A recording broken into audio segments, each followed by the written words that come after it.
Assalamualaikum warahmatullahi wabarakatuh. Perkenalkan, kami dari kelompok 4 yang beranggotakan saya sendiri, Kustianingsih, Maulidah Hayati, dan Rahmadiah. Di sini kami akan mempresentasikan materi hasil diskusi dari kelompok 4 pada mata kuliah kajian IPA SD 2. Materi tentang perangkat pembelajaran IPA SD yang diampu oleh Ibu Nana Citrawati Lestari, MPD. Kepada pemateri, waktu dan tempat dipersilahkan. Perkenalkan, nama saya Maulidah Hayati, NPM 3061956157. Di sini saya ingin membacakan hasil diskusi kami berupa PPT yang berjudul Perangkat Pembelajaran IPA SD. Yang pertama ada pengertian perangkat pembelajaran. Perangkat adalah alat atau perlengkapan, sedangkan pembelajaran adalah proses atau cara menjadikan orang belajar. Jadi, perangkat pembelajaran adalah sebuah media yang digunakan sebagai pedoman atau petunjuk pada sebuah proses pembelajaran di dalam kelas, yang bertujuan untuk memenuhi suatu keberhasilan guru dalam pembelajaran. Jadi dapat disimpulkan, perangkat pembelajaran IPA adalah sekumpulan media atau sarana yang digunakan oleh guru dan siswa dalam proses pembelajaran IPA di kelas.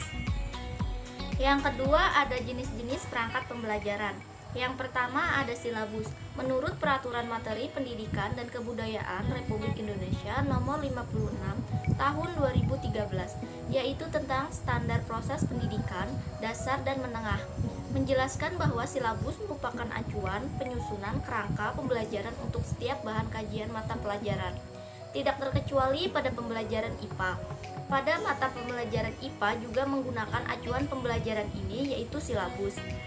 Silabus juga dapat diartikan sebagai rencana pembelajaran yang berisi rencana bahan ajar mata pembelajaran tertentu pada jenjang dan kelas tertentu.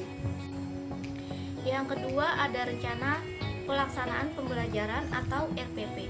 Menurut Permendikbud nomor 81A tahun 2013 tentang implementasi kurikulum pedoman umum pembelajaran, bahwa tahap pertama dalam pembelajaran menurut standar proses yaitu perencanaan pembelajaran atau RPP. RPP adalah upaya untuk memperkirakan tindakan yang akan dilakukan dalam kegiatan pembelajaran. RPP perlu dikembangkan untuk mengkoordinasikan komponen pembelajaran, yakni komponen dasar, materi standar, indikator hasil belajar, dan penilaian. Berikut ini ada contoh tentang silabus IPA dan RPP IPA. Untuk contoh-contoh yang lebih jelasnya, bisa kalian cari di internet atau melihat di internet, karena ini hanya satu contoh yang kami ambil. Yang ketiga ada bahan ajar IPA.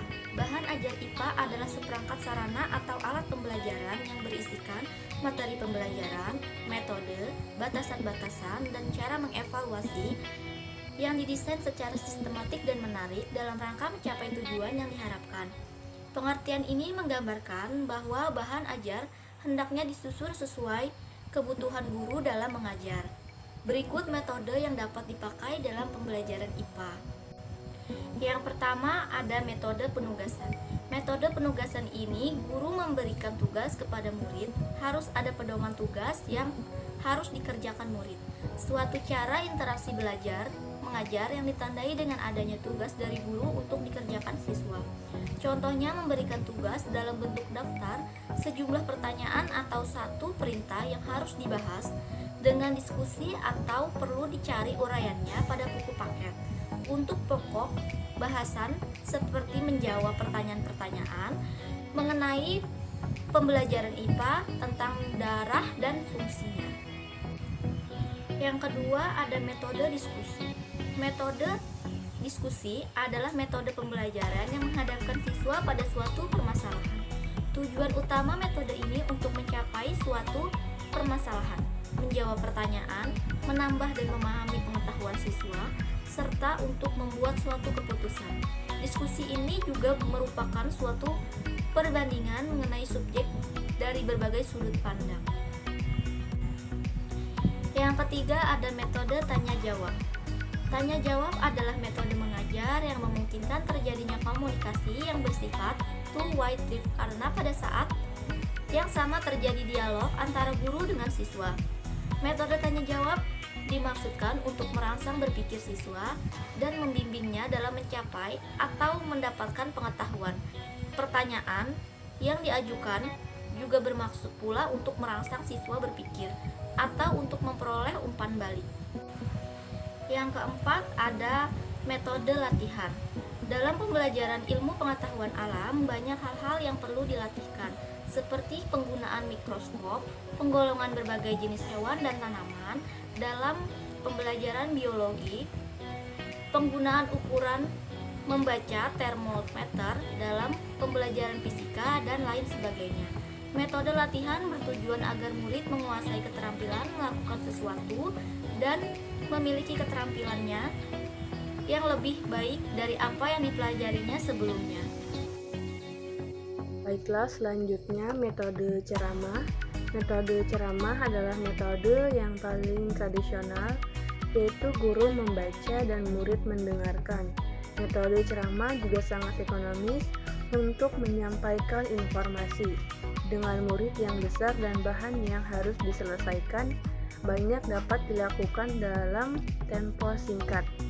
Metode ceramah diperlukan untuk memperoleh pengetahuan yang berharga, yang tidak dapat diperoleh dari metode lain. Baiklah, selanjutnya yaitu metode eksperimen. Metode eksperimen adalah metode yang banyak digunakan dalam mata pelajaran ilmu pengetahuan alam.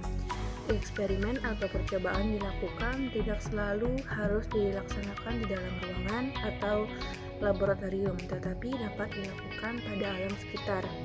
Apabila melakukan eksperimen, haruslah didahului dengan adanya masalah yang berupa pertanyaan atau dalam bentuk pertanyaan.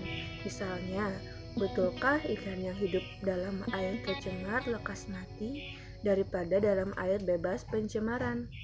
Atau apa yang akan terjadi kalau es dimasukkan ke dalam air hangat? Selanjutnya, sebelum kita menggunakan metode dalam pembelajaran IPA, hendaknya kita memperhatikan hal-hal berikut. Yang pertama, metode belajar hendaknya sesuai dengan tujuan. Nah, metode belajar hendaknya diadaptasikan dengan kemampuan siswa. Yang ketiga, metode belajar hendaknya sesuai dengan psikologi belajar.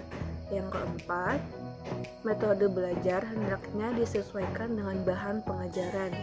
Yang kelima, metode belajar hendaknya disesuaikan dengan alokasi waktu dan sarana prasarana yang tersedia. Dan yang terakhir, metode belajar hendaknya sesuai dengan pribadi guru. Selanjutnya yang keempat ada LKS, lembar kerja siswa. LKS adalah lembaran yang berisi kegiatan-kegiatan siswa dalam proses pembelajaran.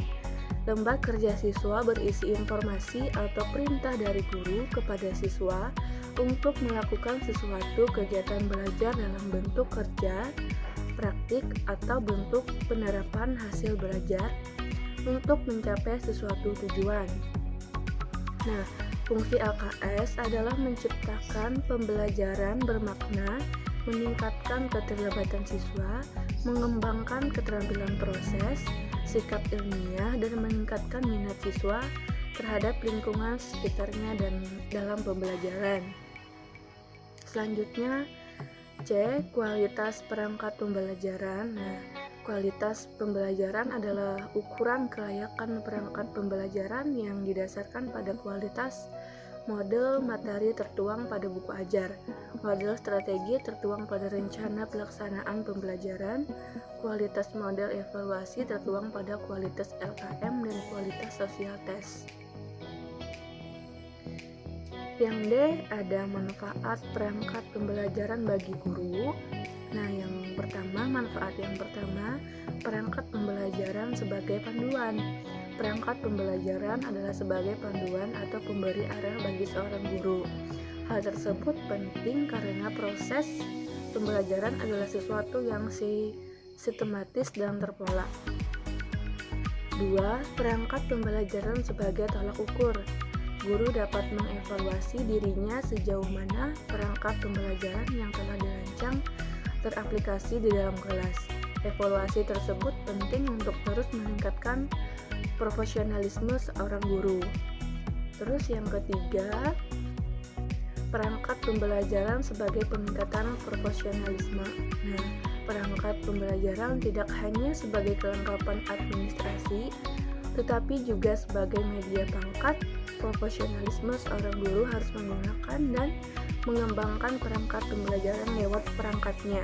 Yang keempat, mempermudah. Perangkat pembelajaran mempermudah seorang guru dalam membantu proses fasilitas pembelajaran. Nah, dengan perangkat pembelajaran, seorang guru mudah menyampaikan materi hanya dengan melihat perangkatnya tanpa harus banyak berpikir dan mengingat perangkat yang guru buat.